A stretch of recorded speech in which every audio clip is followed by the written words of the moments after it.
Continuando em relação aos fatores que afetam o desempenho, nós falamos já da concentração intramuscular e intrahepática de carboidratos, ou seja, de glicogênio, injeção de líquidos. Ambos, principalmente de carboidratos, têm a ver com a produção de energia ATP, produção energética para o músculo obter energia para gerar novas ATPs. Mas não só isso, a concentração, por exemplo, de creatina fosfato, a atividade enzimática na reação da creatina fosfato, lá na via glicolítica, fatores como os indicadores fisiológicos, consumo máximo de oxigênio, débito cardíaco máximo. Quanto maior for o débito cardíaco máximo, maior será o consumo máximo de oxigênio ou o VO2 máximo.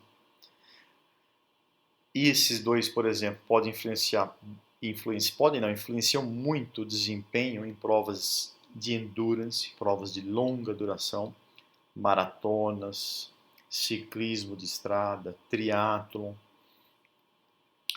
O transporte de oxigênio, concentração de hemoglobina no sangue. Quanto maior for a concentração de hemoglobina do sangue, ou quanto mais quantidade de hemoglobina absoluta eu tiver, maior é a capacidade de carregar o oxigênio no sangue para levar até a musculatura, onde esse oxigênio vai ser o que? Extraído, vai ser consumido dentro das mitocôndrias. Número e tamanhos de mitocôndrias, atividade enzimática no ciclo de Krebs, na cadeia respiratória, também pensando na produção aeróbia de ATP. Além dos fatores então de produção de energia, nós temos os fatores ambientais, altitude, que falaremos em outro capítulo, calor e umidade relativa do ar, ambos nós já falamos em outro momento, mas principalmente que se tiver muito quente e muito úmido, vai afetar negativamente o desempenho, especialmente de longa duração, assim como se a altitude for muito elevada. A partir de 1.600 metros em relação ao nível do mar já começa a haver algum efeito.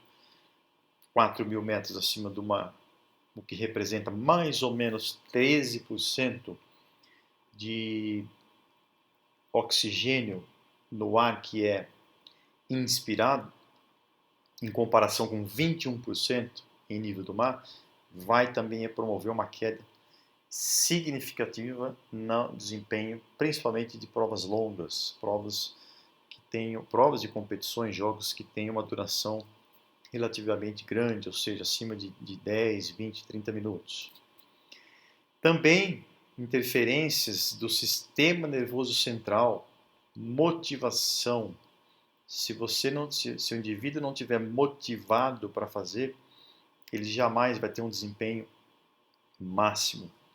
Essa motivação depende de outros fatores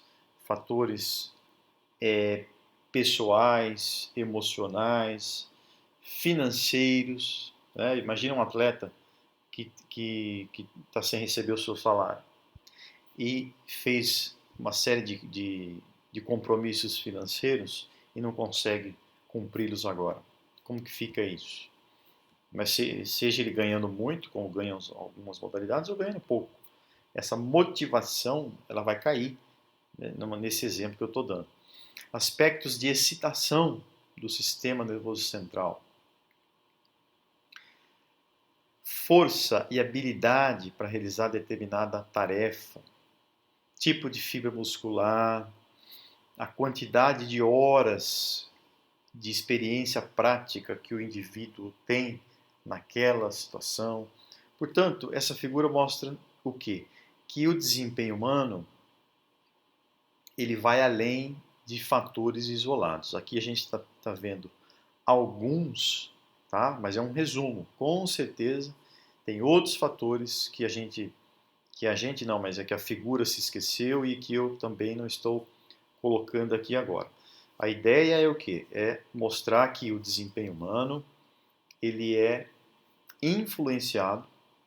Quando eu falo influenciado, isso pode ser para melhor ou para pior, a partir de várias fontes internas ou externas, como eu estou, por exemplo, sinalizando aqui. Tá bom? O fator ele nunca é isolado. É claro que as pesquisas científicas elas tentam identificar isoladamente alguns aspectos, porque o próprio método científico ele não permite você conseguir responder alguma questão científica generalizando demais. Você tem que obrigatoriamente delimitar, não é isso? Mas quem vai consumir o estudo científico, que somos nós, que são os treinadores, que são os praticantes de atividades, por isso que é importante entender ciência, até para entender isso que eu estou falando agora. Entender que nós temos sim que ter uma visão específica, por exemplo, a concentração de creatina fosfato. Eu quero ver se determinado treino aumenta mais do que outro treino X contra treino Z. Suplementação Y contra suplementação D. Eu estou isolando aqui, não é? Mas isso é um trabalho científico. Depois, quando eu chegar nessa conclusão, o treino X é melhor que o Y para aumentar a concentração de creatina fosfato dentro da fibra muscular específica que vai ser utilizada para fazer aquele movimento específico daquela modalidade. Muito bem, isso é útil, claro que é.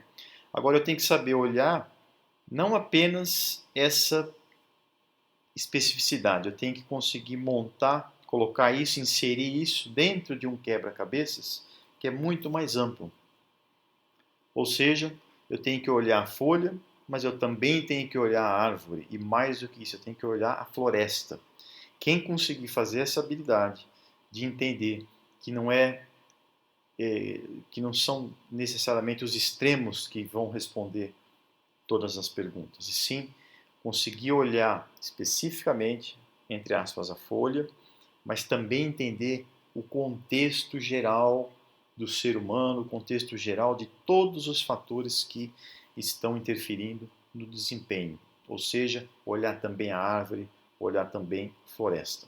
Quem conseguir fazer essa análise geral, específica, aprofundada ou mais generalista ao mesmo tempo, conseguir misturar tudo isso para formar e tomar a melhor decisão, são aqueles que terão mais sucesso.